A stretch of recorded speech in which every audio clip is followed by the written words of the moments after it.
关西市通过头一个喜科入52台频道，也就是华视新闻资讯台。即马外界咧烦恼讲华视了钱，敢有法度得到政府全力的补助？文化部长李永迪表示讲，华视因为有民国定位不明，是认为讲华视一定要解决的问题，必须要提出解决的方案。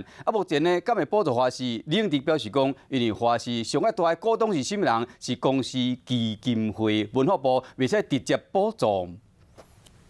要进到52台，然后也说人力要大幅增加1倍。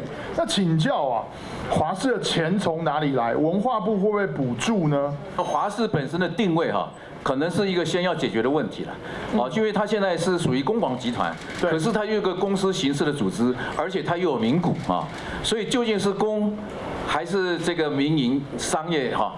那这中间呢，其实定位上不是很清楚，所以造成它经营上跟管理上很大的一个困境了。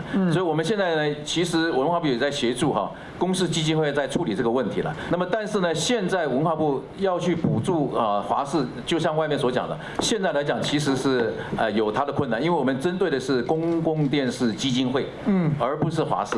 那公共电视基金会呢，它是华视的这个最大的股东，这个是尊重公共电视基金会的董事董事会去做他们的那个经营决策的决定嘛。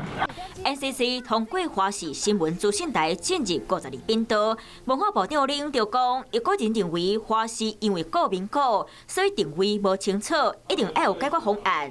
政府补助才会当名正言顺，要求公司基金会列出华视的股民股、资产甲负债来定解决方案。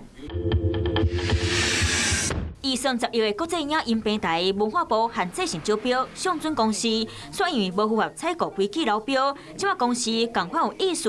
中央社爱心问董事会敢有同意？后一步什么来看？当时开播。我跟委员保证了，如果到今年8月这个频道还没开播，我提头来见。